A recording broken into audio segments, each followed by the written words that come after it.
Salut l'ami. Je vois ton découragement. Je vois ta douleur. Tu en as marre d'échouer. Tu en as marre de ne pas réussir là où tu veux dans ta vie. Tu as marre de te sentir mal. Et crois-moi, je sais la frustration que tu ressens. On est tous passés par là. Alors laisse-moi t'aider. Je vais te donner 5 techniques radicalement efficaces et peu connues qui t'aideront à surmonter ces échecs. Mais avant, laisse-moi juste te dire un truc. Les plus grandes tempêtes révèlent les marins les plus solides. Tu sais pourquoi je te dis ça? Parce que chaque échec, chaque chute, chaque douleur, c'est juste un prélude à ta prochaine victoire. Souviens-toi de cette fois où tu as raté ce projet pour lequel tu avais tant bossé, ou cette relation qui n'a pas marché. Au final, en fin de compte, ce n'était pas la fin du monde même si on ne va pas. Se mentir, ça avait l'air de l'être sur le moment. Mais tu as appris, tu t'es ajusté, tu t'en es remis, et c'est ce que tu vas faire encore cette fois. Les échecs sont juste des leçons déguisées. Le fait de vraiment comprendre ça, c'est ce qui fera la différence entre toi et les gens qui n'avancent pas dans la vie. Ne sois pas de ceux qui traversent les échecs et qui refont les mêmes erreurs, mais s'attendent à un résultat différent. Ce n'est pas parce qu'on tombe qu'on échoue. Le truc, c'est de savoir comment se relever. Et c'est là où j'interviens. Commence par fixer des objectifs réalistes. Ne te laisse pas influencer par ce que les autres attendent de toi, ou la vie que tu penses devoir avoir pour impressionner ceux-là. Ne fixe pas le calendrier de ta vie dessus. Vise une tâche à la fois, une étape à la fois. Ne te compare jamais aux autres. Sur Insta, sur Snap, partout, on ne voit que le côté brillant des choses, mais jamais la sueur et les larmes. Chaque personne est une bataille que tu ne vois pas. Concentre-toi sur toi. Lance-toi des défis. Que ce soit une nouvelle compétence, un nouveau livre, trouver un travail, obtenir le corps que tu veux. Le mouvement, c'est la vie. Ça remet les idées en place et ça donne de l'énergie. Et chaque petite victoire, c'est un pas de plus vers ton objectif, donc reste en mouvement. C'est la meilleure façon de ne pas couler. Dis-moi en commentaire le défi que tu te lances, je t'enverrai de la force. Tu sais quoi? La meilleure vue vient après la plus dure ascension.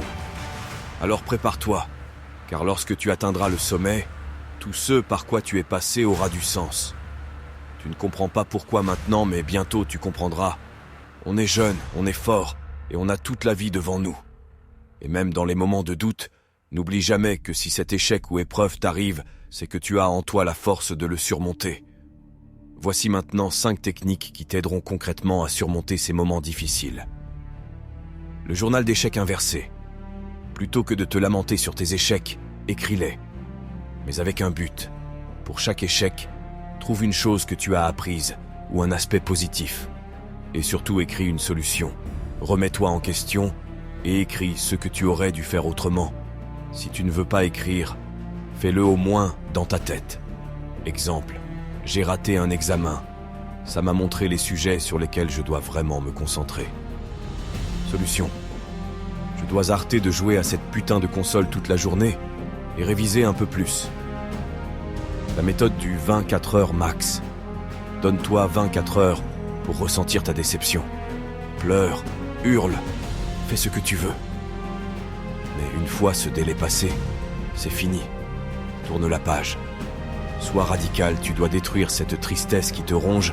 Ne lui donne plus aucun accès à toi. 24 heures, c'est tout. Ce que tu lui donneras, ça t'aidera à ne pas t'enliser dans la négativité. Les défis d'échecs. Il faut se lancer pour savoir si on peut voler. Transforme ton échec en défi. Les échecs arriveront, mais tu dois te forcer. À réagir, ça ne doit pas devenir un blocage. Par exemple, si tu n'as pas été pris pour un job, justement challenge-toi. Force-toi à envoyer 3 candidatures supplémentaires cette semaine. Tu comprends l'état d'esprit?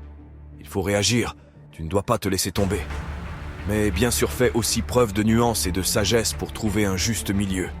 Il faut aussi savoir quand simplement changer de direction. Le cercle d'auto-responsabilité. Entoure-toi de personnes qui te poussent vers le haut. Ces amis qui ne te laisseront pas te morfondre. Si tu n'en as pas, trouve des groupes en ligne, des communautés où les gens se soutiennent mutuellement. Ne t'inquiète pas, bientôt nous aurons un chat Discord pour toute la communauté. Pour qu'on puisse tous se pousser vers le haut. Reste branché, ça arrive bientôt. La méthode des 3 C. Chaque fois que tu vis un échec, demande-toi: qu'est-ce que je peux contrôler dans cette situation? Comment puis-je contribuer à la rendre meilleure? Comment puis-je changer mon approche pour la prochaine fois? Ce processus te met dans une position proactive, t'aidant à trouver des solutions plutôt que de ruminer le problème. Voilà mon ami, j'espère que ces techniques t'apporteront ce dont tu as besoin. La majorité des gens écoutent des vidéos YouTube sans appliquer ensuite dans leur vie. J'espère que tu n'es pas de ceux-là. Et rejoins la communauté en t'abonnant à la chaîne. Merci pour ton soutien, à la prochaine. Honneur, foi et courage, force à nous.